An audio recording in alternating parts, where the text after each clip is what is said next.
नाज़रीन, आपने एक चीज नोट की होगी या पाकिस्तान में बहुत सारे लोग जो खबरों के ऊपर नजर रखते हैं उन्हें महसूस हुआ होगा कि गुज़श्ता कई दिनों से इमरान खान को बहुत सारे केसेस में एक तो रिलीफ मिल रहा है, लेकिन साथ साथ मुअज़्ज़ज़ जजेस के जो रिमार्क्स हैं, अब वो रिमार्क्स बहुत सारी चीजें बयान कर रहे हैं। यानी गुज़श्ता दिन इस्लामाबाद हाईकोर्ट के एक फाजिल जज के रिमार्क्स थे कि हमारे सर के ऊपर बंदूक रखकर हमसे या पाकिस्तान के अंदर सबसे काम करवाया जा रहा है। सिविल सर्वेंट अगर 200 बंदा सिर्फ खड़ा हो जाए, अपनी नौकरियां कुर्बान कर दे, तो ये निजाम कोलैप्स कर जाएगा, इस तरह से नहीं चलेगा। तो जजेस के सख्त तरीन रिमार्क्स भी आ रहे हैं। बाकी जो साइफर वाला मामला है, वहां पर आपने देखा कि जजेस अपना सर पीटते रहे, सर के ऊपर हाथ मारते रहे। कोई जज ओ माय गॉड कहता रहा, कोई जज दिस इज अ जोक कहता रहा। तो अब ये बहुत सारे रिपोर्टर्स ये क्लेम कर रहे हैं जो अदालती मामलात को देखते हैं, उनका ये कहना है कि जजेस के अंदर एक रेजिस्टेंस अब शुरू हो गई है और बहुत सारे जजेस अपने बड़ों से ये सवाल कर रहे हैं कि जनाब ये क्या ड्रामा क्या है, अदालतें तो बिल्कुल इररिलेवेंट हो गई हैं, जजेस इररिलेवेंट हो गए हैं, लोग अब हमें सीरियस नहीं लेते। तो जजेस ने अब बाकायदा से खड़े होना शुरू कर दिया है। ये जो एग्जैक्ट हकायक है, ये जो स्टेटमेंट है हसनात मलिक साहब की, ये आपके सामने रख देते हैं। लेकिन उससे पहले नजम सेठी साहब का अपने प्रोग्राम में तजिया है और सेठी साहब का ये कहना है कि मियां नवाज शरीफ साहब को ये बता दिया गया है कि मियां साहब आपका काम अब खत्म हो गया है, और नवाज शरीफ साहब को बाकायदा से इशारा कर दिया गया है कि मियां साहब अपना बोरिया बिस्तरा गोल करें। शहबाज शरीफ की हुकूमत किसी वजह से नहीं है, बल्कि हम खुद लेकर आए हैं, लिहाजा आपकी इंटरफेरेंस अब 1% भी बर्दाश्त नहीं की जाएगी। लिहाजा सर सामान पकड़ें और बरतानिया की ठंडी हवाओं का रुख करें। सेठी साहब को सुन लें कि अब मियाँ साहब के पास कोई जवाज़ नहीं है यहाँ रहने का, क्योंकि सिग्नल जो आया है वो बड़ा क्लियर है कि आप अब इंटरफेयर ना करें शहबाज शरीफ साहब की हुकूमत में, क्योंकि वो तो हम चला रहे हैं ना जी। हाँ, तो आप मेहरबानी, हाँ जब हम हैं तो क्या गम है, क्या गम है। हाँ। नजम सेठी साहब का ये कहना है कि मियां नवाज शरीफ साहब को बता दिया है कि अब आपको आपका पाकिस्तान में रहने का जवाज ही पैदा नहीं होता। और ये 3 दफा के प्राइम मिनिस्टर, तकरीबन एक ऐसा खानदान जिसके पास 5 दफा वजारत उज़्मा आई है और 8 दफा ये पंजाब पाकिस्तान के सबसे बड़े सूबे के हुक्मरान रहे हैं, उनका अंजाम यानी इख्तिताम इस तरफ जा रहा है कि मियां साहब को बता दिया गया कि जनाब अल्लाह हाफिज, टाटा बाय बाय, लंदन में जाएं और वहां पर जाकर आप कयाम करें। लेकिन इमरान खान के बारे में सेठी साहब यानी उसी अपने तजिए के दौरान ये कहते हैं कि हुकूमत की बस की बात ही नहीं है, इनकी बस की बात ही नहीं है इमरान खान के सामने खड़े हो सके। इमरान खान एक जिद्दी बंदा है और वो एक कदम भी पीछे नहीं हटेगा। लेकिन आखिर में उनका ये कहना था कि हमारी एस्टेब्लिशमेंट को भी ये समझ नहीं आ सकी कि इमरान खान की पर्सनैलिटी कैसी है। सेठी साहब को खान साहब जो है ना वो तकड़ा आदमी है, तो ये इस हुकूमत की बस की बात नहीं है, इन सियासतदानों की बस की बात नहीं है कि वो खान साहब के सामने खड़े हो सके। और थोड़े से खरदमाग भी हैं और ज़िद्दी भी हैं, इतनी वो, तो ये लोग जो इस किस्म की सोच रखने वाले होते हैं उनको कंट्रोल करना बड़ा मुश्किल हो जाता है। और मेरा ख्याल है हमारी इस्टेब्लिशमेंट ने जो इनको लेके आई थी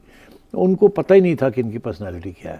अब ज़ाहिर है पाकिस्तान के अंदर बहुत सारी बातचीत होती है कि जो हुकूमत बनाई गई है यानी उससे बेहतर बनाई जा सकती थी।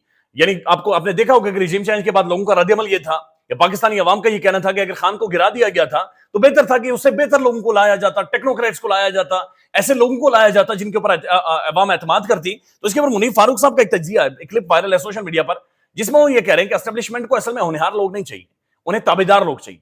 होनहारी मैटर नहीं करती, यानी उनकी कैपेसिटी मैटर नहीं करती, उनकी ताबेदारी मैटर करती है।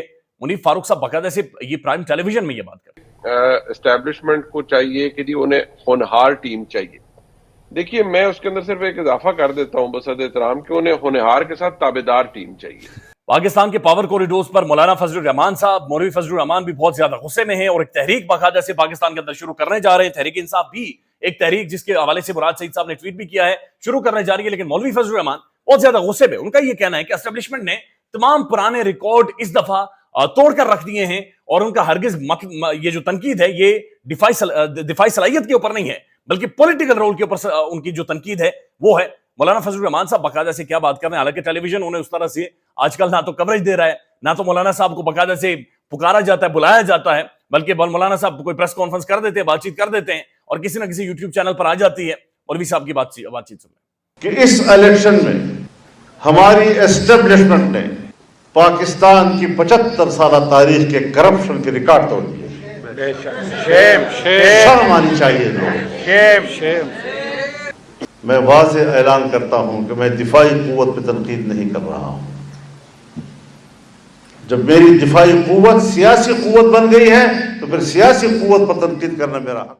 अब नाज़रीन एक और बड़ी इंटरेस्टिंग खबर है और ये बहुत टाइम लग गया, लेकिन चलें देर आए दुरुस्त आए। और जो इशरा वाकया था जहां पर आपने देखा था कि खातून को एक मॉब से बचाया गया था कि उन्होंने कहा था कि कुरानी आयात एक खातून ने अपने कपड़ों के ऊपर लिख दिए और उसके बाद जो शेरबानो साहिबा थी उन्हें बाकायदा सब मिले, उन्हें अवार्ड्स दिए गए, मीडिया में उन्हें पजीराई मिली। लेकिन जो नौजवान असल जो شخص تھا جس نے اس خاتون کو بچایا تھا، اور اس موب سے تب تک وہ ریزسٹ کرتا رہا، تب تک اس خاتون کو محفوظ کرتا رہا جب تک پولیس نہیں آ جاتی۔ یہ جانسن طارق ہے، مسیح برادری سے ان کا تعلق ہے۔ اس بھائی کو سلام پیش کریں، اس کی ویڈیو دیکھیں، اس کو سلوٹ پیش کریں، اس کا احترام کریں۔ یہ اصل گمنام ہیرو ہے جو منظر عام پر نہیں آیا، لیکن ظاہر ہے ہم نے جو شہربانو صاحبہ تھی انہیں تو خیر ہم نے بہت زیادہ کیا، لیکن تھوڑا سا حق اس کا بنتا تھا، جو کہ آج 23 مارچ یوم پاکستان کے دن انہیں سلوٹ کیا گیا ہے، انہیں خراج تحسین پیش کیا گیا ہے۔ یہ خود سن لیں اور طارق جانسن کو بھی دیکھ لیں۔ عورت کو اس کے لباس کی وجہ سے ہجوم کی طرف سے ہراساں کرنے کا واقعہ پیش آیا، یہ جانتے ہوئے بھی کہ عورت کی ان کی دکان میں موجودگی پر مشتعل ہجوم ان کو جان سے مار کر دکان تک چلا سکتا ہے۔ انہوں نے پولیس کے آنے تک ڈھال بن کر اس عورت کو حفاظت سے اپنی دکان میں بٹھائے رکھا۔ جانسن طارق، آپ جیسے لوگ انسانیت کے لیے قابل فخر ہیں۔ ایک اور کلپ وائرل ہے سوشل میڈیا پر، اور اس میں باقاعدہ سے محسن نقوی صاحب کے حوالے سے کہا جا رہا ہے کہ شہباز شریف صاحب کو ایک تو ان کی باڈی لینگویج بتا رہی ہے کہ شہباز شریف صاحب شاید وزیر اعظم نہیں ہیں، محسن نقوی صاحب وزیر اعظم ہیں، لیکن دوسرے شہباز شریف صاحب کو انہوں نے بڑا، بلکہ طاقتور حلقوں کو بڑا کلیئر کر دیا گیا ہے کہ جناب میری کوئی بھی فائل رکنی نہیں چاہیے اور مجھے اپنی ٹیم بنانے کی اجازت دی جائے، یعنی کہ میری اپنی ایک ٹیم ہونی چاہیے۔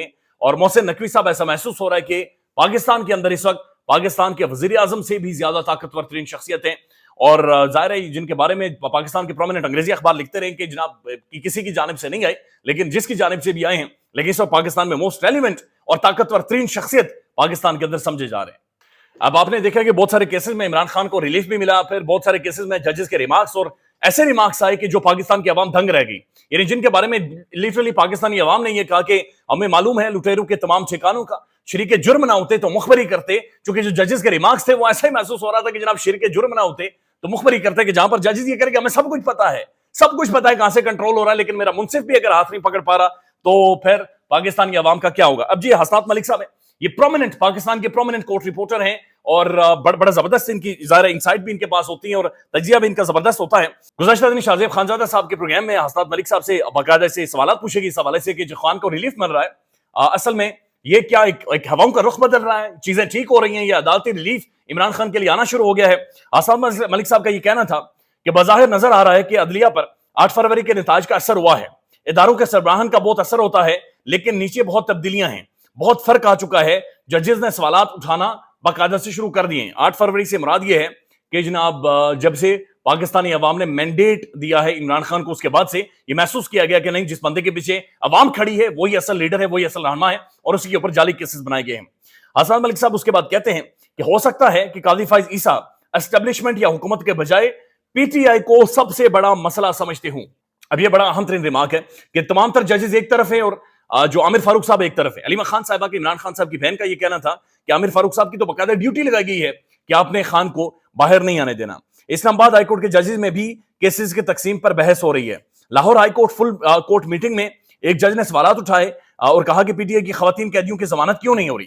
کچھ ججز نے ان کے اس موقف کو سپورٹ کیا اور کچھ نے مخالفت کی۔ عدلیہ کے اندر ایک بحث شروع ہو چکی ہے کہ بس بہت ہو چکا ہے، اپنی کھوئی ہوئی سپیس واپس لینا ہوگی، اور یہ ججز یعنی پاکستان کے یہ فیصلہ کر رہے ہیں کہ اب بہت ہو چکا ہے، یعنی ہمارے لوگوں کا یقین عدالتوں کے اوپر، ججز کے اوپر ختم ہو گیا۔ یقین مانے کہ پاکستان کے اندر عدالتوں کا نام لیتے ہیں تو لوگوں کو غصہ چڑھتا ہے، لوگوں کو غصہ چڑھتا ہے، اور لوگ بہت ساری ان جو پاکستان کے اندر ماحول بنا ہے اس کے جو مین وجہ، جو مین الزام لگاتے ہیں پاکستان کی عدالتوں کے اوپر لگاتے ہیں۔ ججز کی توہین کے نام پر صحافیوں کو جاری ہونے والے نوٹسز پر سپریم کورٹ کے ججز نے سوالات اٹھائے اور اعتراض کیا کہ ہمارے نام پر ایسا کیوں کیا گیا ہے کہ پاکستان کے اندر جو بھی لاقانونیت ہوئی ہے، جو بھی مار دھاڑ ہوئی ہے، اس کے اندر بالکل ایک خاموشی، ایک سناٹا ہم نے ہر طرف سے دیکھا ہے۔ اور یہ اہم ترین ان کے ریمارک سے ان کا تجزیہ، ان کی خبر ہے کہ جناب ججز کے اندر اب یہ محسوس ہونا شروع ہو گیا ہے کہ انہیں ریزسٹ کرنا چاہیے، انہیں بات کرنی چاہیے، انہیں اب قانون کے مطابق فیصلے کرنے چاہیے، نہ کہ دباؤ کے بجائے۔ خیال رکھیے گا اپنا، اللہ حافظ۔ پاکستان میں اس وقت سب سے بڑا مسئلہ بولنے کا ہے۔ پاکستان میں بولنے نہیں دیا جاتا، زبانیں کھینچ لی جاتی ہیں، ڈر ہے، خوف ہے، ٹیرر ہے۔ پاکستان کا میڈیا مکمل طور پر کنٹرولڈ ہے، ویل مینجڈ ہے، ایک میسو سینسرشپ ہے۔ اسی طرح کا دباؤ پاکستان میں سیاست ڈور پی کے بھی فیس کر رہا ہے، جسے پاکستان بھر میں گزشتہ کئی مہینوں سے ماورائے آئین، ماورائے قوانین مکمل طور پر بند کر دیا گیا ہے، مکمل طور پر بین کر دیا گیا ہے۔ سیاست ڈور پی کے کی نشریات کو لمیٹڈ کر کے پاکستان میں چھوڑ دیا گیا ہے۔ تمام تر قانونی محاذ کے اوپر آواز اٹھائی گئی، दस्तक दी गई, लेकिन हर तरफ से खामोशी है, सन्नाटा है, कहीं पर कोई सुनवाई नहीं है, कोई सुनने को तैयार नहीं है। लेकिन इसका हल क्या है? क्या खामोश हो जाएं? क्या सवाल ना करें? क्या मालूमात आप तक ना पहुंचाएं? क्या इंफॉर्मेशन आप तक ना पहुंचाएं? मालूमात भी पहुंचेगी, इंफॉर्मेशन भी पहुंचेगी, सवालात भी उठेंगे, लेकिन अब आपने रोल प्ले करना है, आपने अपना किरदार अदा करना है। और छोटा सा एक प्रोसीजर है, प्रोसेस है, उसके बाद आप अपना किरदार अदा करें और हमारी मदद करें। पहले आपने ये करना है कि हमारे YouTube चैनल को सब्सक्राइब करना है, उसके बाद ज्वाइन के बटन के ऊपर जाना है, क्लिक करके हमारा मेंबर बनना है। या फिर दूसरा ऑप्शन ये है कि आपने वीडियो की डिस्क्रिप्शन में जाना है, वहां पर पैट्रियन का लिंक मौजूद होगा, उस लिंक के ऊपर क्लिक करें और हमें सपोर्ट करें, हमारा हिस्सा बने, हमारी ताकत बने। ख्याल रखिएगा। अल्लाह हाफिज।